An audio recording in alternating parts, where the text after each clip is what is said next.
Assalamualaikum warahmatullahi wabarakatuh. Apa kabar sahabat nasihat kehidupan? Kali ini nasihat kehidupan kembali lagi akan menceritakan kisah yang berjudul Mengakhiri Zaman Kolopendu dan Zaman Kolotito. Beber sejatinya Satrio Piningit. Golek selamat ngudi mulya, beber sejatining lelakon.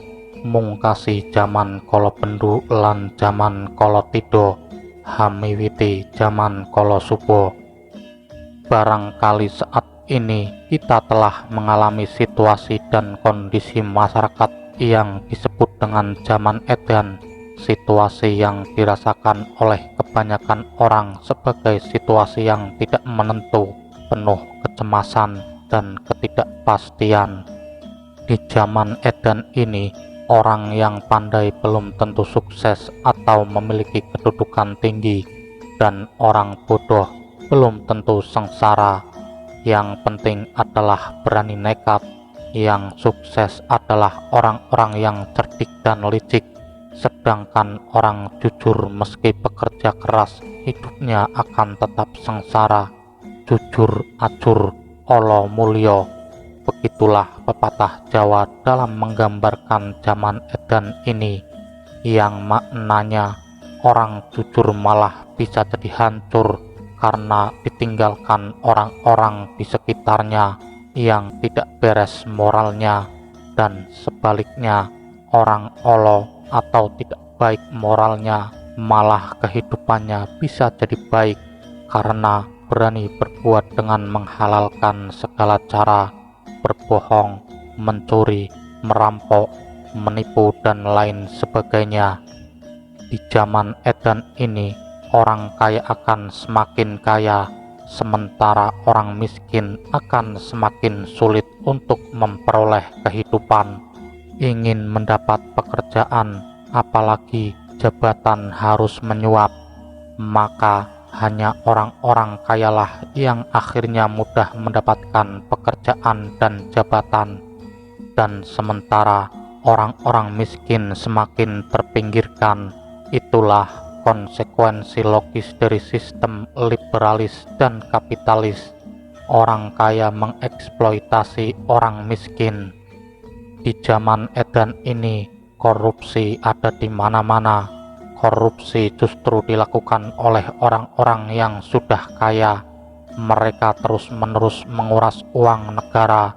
Hartanya sudah bertumpuk, namun masih saja merasa kurang dan kurang, tanpa mempedulikan penderitaan orang miskin.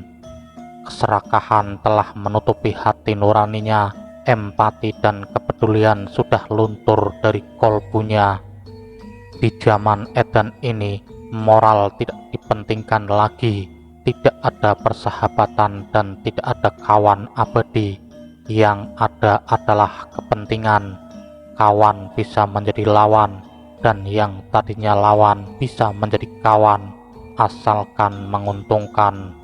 Syahwat dibiarkan tanpa kendali. Seperti inilah gambaran zaman edan yang sudah dan sedang terjadi saat ini.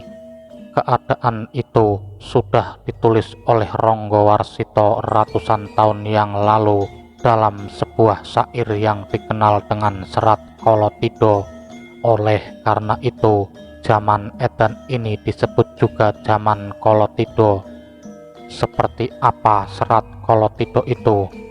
Serat Kolotida adalah sebuah karya sastra Jawa karangan Ronggo Warsito yang ditulis sekitar tahun 1860 Masehi. Ronggo Warsito adalah pujangga terakhir dari Kerajaan Kasunanan Surakarta. Melihat mulai banyaknya ketidakadilan, krisis yang terjadi di segala lini, dan ia menyebutnya sebagai zaman gila atau edan. Kolotida merupakan sebuah syair yang sangat termasyhur. Ketenaran Serat Kolotida juga mencapai kota Leiden di negara Belanda. Di sana, petikan dari Serat Kolotida dilukis di tembok sebuah museum. Serat Kolotida bukanlah ramalan seperti Jangka Jayabaya. Serat Kolotida itu sebuah syair yang terdiri dari 12 bait berisi falsafah atau ajaran hidup Rangga Warsita. Kala berarti zaman dan tido adalah ragu. Jadi Kolotida berarti zaman penuh keraguan. Walau demikian, banyak orang memberi pengertian Kolotida adalah zaman edan. Mengambil makna dari bait ketujuh serat ini, bait yang sangat populer yang bunyinya, amenangi zaman edan, melu ngedan ora tahan, yen tan melu angklakoni puya keduman, bejo ningkang edan luweh bejo kang eling kelawan waspada. Yang artinya, berada pada zaman edan, kalau ikut edan tidak akan tahan, tapi kalau tidak mengikuti edan tidak kebagian.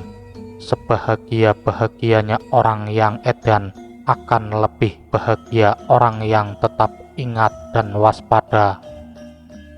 Bait ketujuh serat ini menggambarkan situasi edan dan ajakan untuk mawas diri.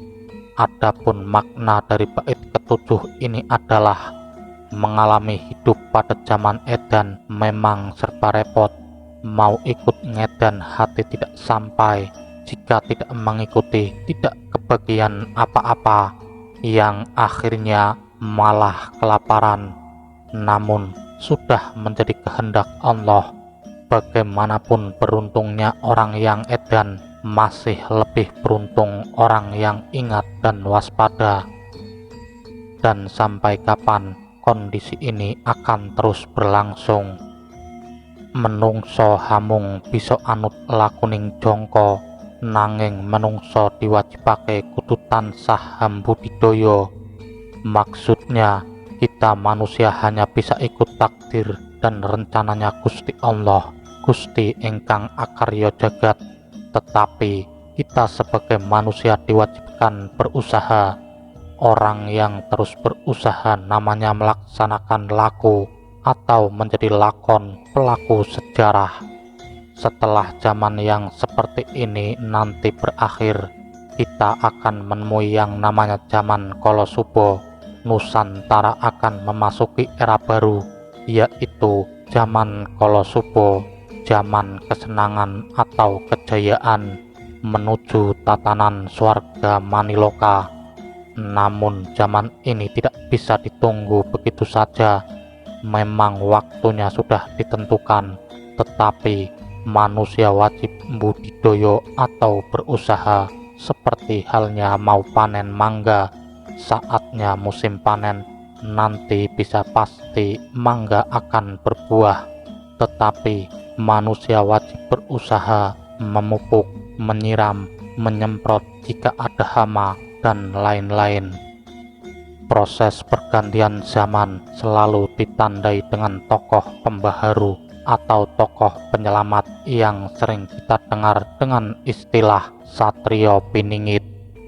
Jika manusia tidak tanggap dengan sasmitane zaman, buta mata batinnya, berselimut dengan dosa, penuh ambisi keduniawian, dan hanya menunggu datangnya satriya piningit atau Imam Mahdi atau Imam Mahat, sosok pemimpin yang dinanti, maka sampai akhir zaman pun satriya piningit yang dinanti tidak akan pernah mau muncul di kehidupan Kolotida.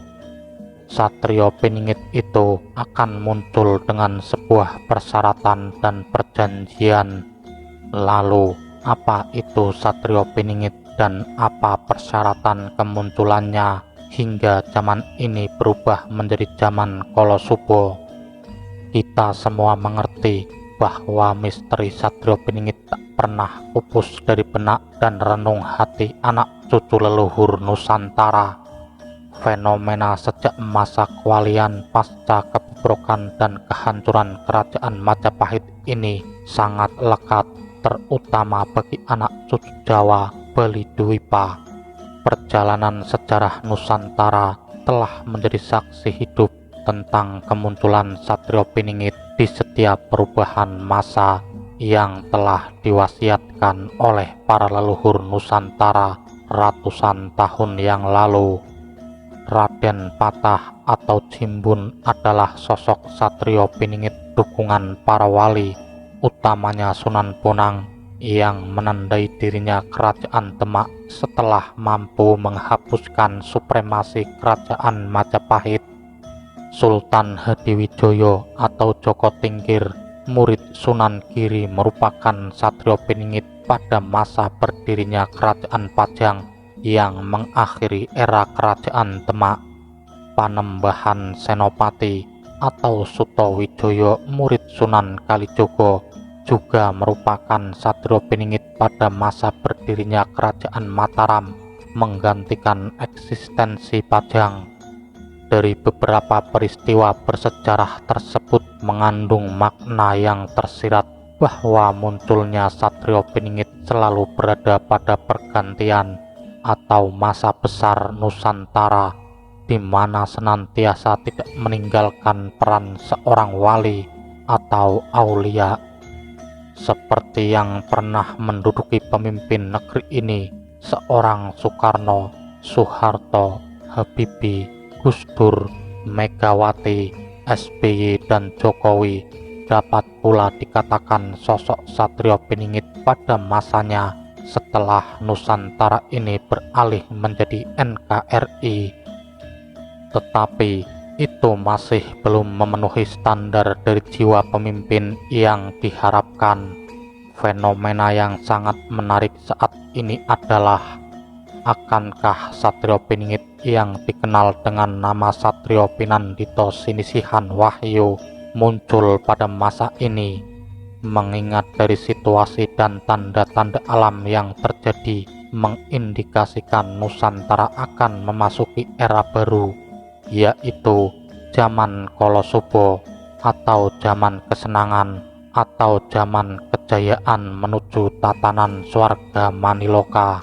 Bagaimana penjelasan lebih rinci tentang satrio piningit, satrio pinilih, satrio pinandito, Imam Mahdi, Imam Mahat, Ratu Adil, dan banyak sebutan lainnya? Untuk menjelaskan hal ini, sesungguhnya hal ini adalah sebuah wewati, dan biarkan alam dan zaman yang akan menjawab dan menyeleksinya. Akan tetapi kita boleh membaca, mencermati, dan menganalisa perjalanan kehidupan kita saat ini. Kita bisa menarik sebuah pandangan atau mungkin juga bisa lebih mendekati kepada kesimpulan. Tetapi kebenaran yang sejati hanya milik Gusti Kang Akarya Jagat, dan kita tidak boleh mendahului kehendak Yang Maha Kuasa. Marilah kita belajar untuk lebih peka dan akrab dengan guru batin kita, dan peka membaca obah musiking kahanan. Dengan segala kerendahan hati bisa kami katakan, kita tidak akan sulit dan tidak akan samar memahami hakikat ini semua. Dan untuk lebih memahami dan memantapkan keyakinan kita, ada baiknya juga kita mengambil beberapa referensi dari tulisan dan karya orang-orang terdahulu, para leluhur kita yang peduli dan selalu membaca zaman dan mewariskan pandangan dan wasiat kepada anak cucunya, berupa diantaranya beberapa warisan leluhur Nusantara yang sebagian wasiatnya telah dibuktikan kebenarannya oleh zaman dan sebagian lagi masih menjadi tanda tanya. Di antaranya yaitu Syair Joyoboyo, Serat Musarar Joyoboyo, Ramalan Sabdo Palon Noyo Genggong, Serat Kolotido Raden Ngabai Ronggo Warsito, Serat Darmo Gandul, dan Wangsit Siliwangi. Berikut Wangsit Siliwangi yang sudah diterjemahkan dalam bahasa Indonesia. Semenjak hari ini, Pajajaran hilang dari alam nyata, hilang kotanya, hilang negaranya. Pajajaran tidak akan meninggalkan jejak selain nama untuk mereka yang berusaha menelusurinya. Sebab bukti yang ada akan banyak yang menolak, tapi suatu saat akan ada yang mencoba. Supaya yang hilang bisa ditemukan kembali, bisa saja hanya menelusurinya harus memakai dasar, tapi yang menelusurinya banyak yang sok pintar dan sombong, dan bahkan berlebihan kalau bicara. Namun dalam naskah Wangsit Siliwangi ini dikatakan bahwa pada akhirnya yang mampu membuka misteri Pajajaran adalah sosok yang dikatakan sebagai budak Angon atau anak gembala, sebagai perlambang sosok yang dikatakan oleh Prabu Siliwangi sebagai orang yang baik perangainya. Semua keturunan kalian akan aku kunjungi, tetapi hanya pada waktu tertentu dan saat diperlukan. Aku akan datang lagi, menolong yang perlu, membantu yang susah, tapi hanya mereka yang bagus perangainya. Apabila aku datang takkan terlihat, apabila aku berbicara takkan terdengar. Memang aku akan datang, tapi hanya untuk mereka yang baik hatinya, mereka yang mengerti dan satu tujuan, yang mengerti tentang harum sejati, juga mempunyai jalan pikiran yang lurus dan bagus tingkah lakunya. Ketika aku datang, tidak berupa dan bersuara, tapi memberi ciri dengan wewangian. Selanjutnya dikatakan juga apa yang dilakukan oleh sosok budak Angon ini. Ada yang berani menelusuri terus-menerus, tidak mengindahkan larangan, mencari sambil melawan, melawan sambil tertawa. Dialah anak gembala. Rumahnya di belakang sungai, pintunya setinggi batu, tertutupi pohon handelium dan hanjuang. Apa yang dia gembalakan bukan kerbau, bukan domba, bukan pula harimau ataupun banteng, tetapi ranting daun kering dan sisa potongan pohon. Dia terus mencari mengumpulkan semua yang dia temui, tapi akan menemui banyak sejarah atau kejadian. Selesai zaman yang satu, datang lagi satu zaman yang jadi sejarah atau kejadian baru. Setiap zaman membuat sejarah, setiap waktu akan berulang itu dan itu lagi. Dari bait di atas digambarkan bahwa sosok budak Angon adalah sosok yang misterius dan tersembunyi. Apa yang dilakukannya bukanlah seperti seorang penggembala pada umumnya, akan tetapi terus berjalan mencari hakikat jawaban dan mengumpulkan apa yang menurut orang lain dianggap sudah tidak berguna atau bermanfaat. Dalam hal ini dilambangkan dengan ranting daun kering dan tunggak pohon, sehingga secara hakikat yang dimaksudkan semua itu sebenarnya adalah hal-hal yang berkaitan dengan sejarah, kejadian, asal-usul atau sebab musabab, termasuk karya-karya warisan leluhur, seperti halnya yang kita simak ini, di mana hal-hal semacam itu karena kemajuan zaman oleh generasi digital sekarang ini dianggap sudah usang atau kuno, tidak berguna dan bermanfaat. Dan pada akhirnya yang tersirat dalam hakikat perjalanan panjang sejarah negeri ini adalah berputarnya roda cokro manggilingan atau pengulangan perjalanan sejarah. Gambaran situasi zaman dalam naskah Wangsit Siliwangi ini diawali dengan lambang datangnya kerbau bule dan juga monyet-monyet yang kemudian ganti menyerbu selepas kerbau bule pergi. Ilustrasi ini melambangkan saat datangnya para penjajah yang berdatangan ke negeri ini, baik itu Portugis maupun Belanda. Dengan politik adu domba mereka, maka terjadi peperangan antar saudara, sejarah banyak yang hilang dan diputar balikan, seperti yang tertulis berikut ini yang sudah diterjemahkan dengan bahasa Indonesia. Dengarkan, yang saat ini memusuhi kita akan berkuasa hanya untuk sementara waktu. Tanahnya kering, padahal di pinggir sungai Cibanteun dijadikan kandang kerbau kosong. Nah, disitulah sebuah negara akan pecah oleh kerbau bule yang digembalakan oleh orang yang tinggi dan memerintah di pusat kota. Semenjak itu, raja-raja dibelenggu, kerbau bule memegang kendali, dan keturunan kita hanya jadi orang suruhan. Tetapi kendali itu tak terasa, sebab semuanya serba dipenuhi dan murah serta banyak pilihan.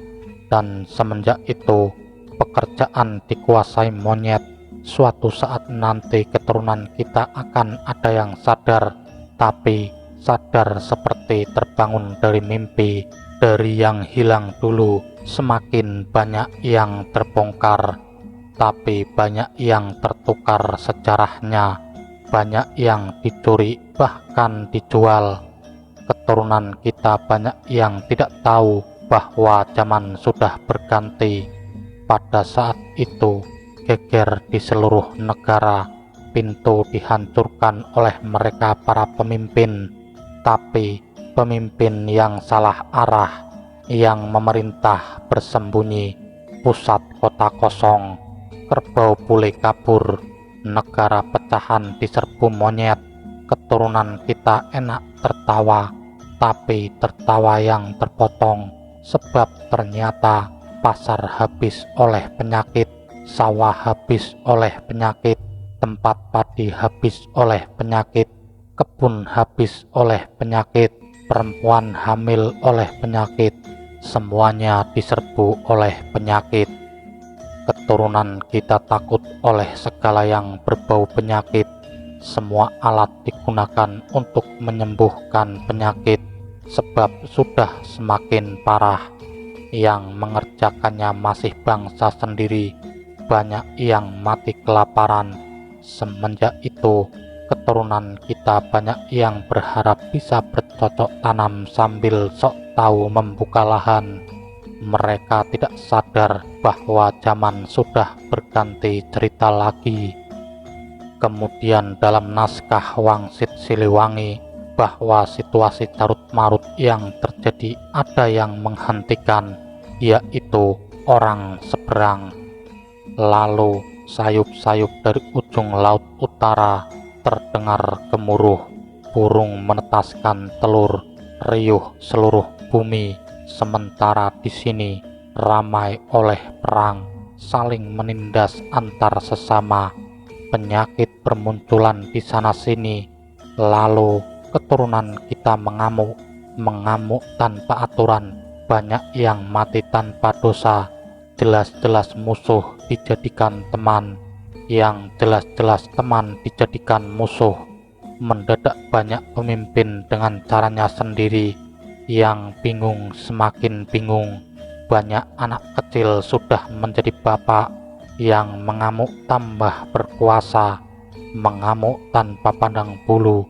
Yang putih dihancurkan, yang hitam diusir. Kepulauan ini semakin kacau, sebab banyak yang mengamuk. Tidak beda dengan tawon, hanya karena dirusak sarangnya, seluruh nusa dihancurkan dan dikejar. Tetapi ada yang menghentikan adalah orang seberang. Lalu selanjutnya terdapat suatu masa yang digambarkan dengan munculnya seorang pemimpin negeri ini dengan gambaran sebagai berikut. Lalu berdiri lagi penguasa yang berasal dari orang biasa, tapi memang keturunan raja dahulu kala, dan ibunya adalah seorang putri Pulau Dewata. Karena jelas keturunan raja, penguasa baru susah dianiaya. Siapakah sosok yang dimaksud dalam bait ini? Dia adalah Soekarno, Presiden Republik Indonesia pertama. Ibunda Soekarno adalah Ida Ayu Nyoman Rai, seorang putri bangsawan Bali. Ayahnya seorang guru bernama Raden Sukoni Sosrodiharjo. Namun dari penelusuran secara spiritual, Ayahanda Soekarno sejatinya adalah Kanjeng Susuhunan Pakubuwono X. Nama kecil Soekarno adalah Raden Mas Malikul Kusno. Beliau termasuk anak ciritan dalam lingkaran Keraton Solo. Pada masa kepemimpinan Soekarno, banyak terjadi upaya pembunuhan terhadap diri beliau, namun selalu saja terlindungi dan terselamatkan. Selanjutnya, setelah berganti masa, digambarkan bahwa semakin maju, semakin banyak penguasa yang buta dan tuli, memerintah sambil menyembah berhala. Kondisi ini melambangkan pemimpin yang tidak mau mengerti penderitaan rakyat. Pemerintah tidak dengan hati-hati, tapi segala sesuatunya hanya mengendalikan akal pikiran atau logika dan kepentingan pribadi ataupun kelompok sebagai berhalanya. Sehingga yang terjadi digambarkan banyak muncul peristiwa di luar penalaran, menjadikan orang-orang pintar hanya bisa omong alias pinter keblinger, seperti yang dikatakan sebagai berikut. Semakin maju, semakin banyak penguasa yang buta dan tuli, memerintah sambil menyembah berhala, lalu anak-anak muda salah pergaulan, aturan hanya menjadi bahan omongan, karena yang membuatnya bukan orang yang mengerti aturan itu sendiri. Sudah pasti bunga teratai hampa sebagian, bunga kapas kosong buahnya, buah pare banyak yang tidak masuk kukusan, sebab yang berjanjinya banyak tukang bohong. Semua diperangus janji-janji belaka. Terlalu banyak orang pintar, tetapi pinter keblinger. Lalu pada alenia menjelang akhir dikatakan, berikut ini terjemahannya. Kekuasaan penguasa buta tidak berlangsung lama, tapi karena sudah kelewatan menyengsarakan rakyat yang sudah berharap agar ada mukjizat datang untuk mereka, penguasa itu akan menjadi tumbal untuk perbuatannya sendiri. Kapan waktunya? Nanti saat munculnya anak gembala, di situ akan banyak huru-hara yang bermula di satu daerah, semakin lama semakin besar meluas di seluruh negara. Yang tidak tahu menjadi gila dan ikut-ikutan menyerobot dan bertengkar, dipimpin oleh pemuda gendut. Sebabnya mereka bertengkar memperebutkan tanah. Yang sudah punya ingin lebih, yang berhak meminta bagiannya hanya yang sadar pada diam. Mereka hanya menonton tapi tetap terbawa-bawa. Situasi tersebut di atas adalah gambaran apa yang terjadi sekarang ini.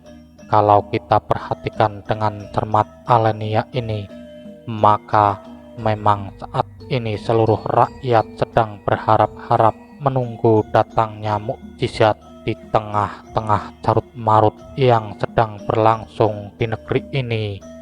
Lebih-lebih utamanya rakyat korban lumpur Lapindo yang kian hari makin kian sengsara.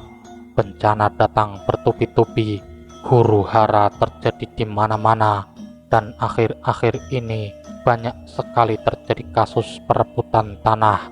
Pemuda gendut merupakan lambang orang yang rakus dan serakah serta memiliki kepentingan pribadi. Dalam bait ini dikatakan bahwa penguasa tersebut akan tumbang pada saat munculnya budak Angon, di mana kemunculannya ditandai dengan banyak terjadi huru-hara yang bermula di daerah lalu meluas ke seluruh negeri. Dalam mengkaji Wangsit Siliwangi ini, kita telah menemui lelakon atau pemeran utama yang dikatakan dengan istilah budak angon atau anak gembala dan budak janggotan atau pemuda berjanggut. Coba mari kita simak alinea berikutnya. Yang bertengkar lalu terdiam dan sadar ternyata mereka memperebutkan pepesan kosong, sebab tanah sudah habis oleh mereka yang punya uang. Para penguasa lalu menyusup. Yang bertengkar ketakutan kehilangan negara. Lalu mereka mencari budak angon yang rumahnya di ujung sungai, yang pintunya setinggi batu, yang rimbun oleh pohon handelium dan hanjuang. Semua mencari tumbal, tapi budak angon sudah tidak ada, sudah pergi bersama budak janggotan, pergi membuka lahan baru di Lebak Cawene. Perselisihan yang terjadi adalah sia-sia belaka, karena selalu saja di pihak penguasa membantu yang kuat, berdiri angkuh di atas yang lemah.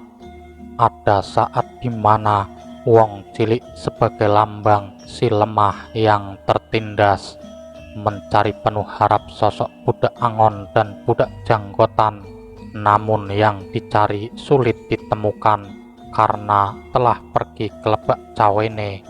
Dan di manakah Lebak Cawene?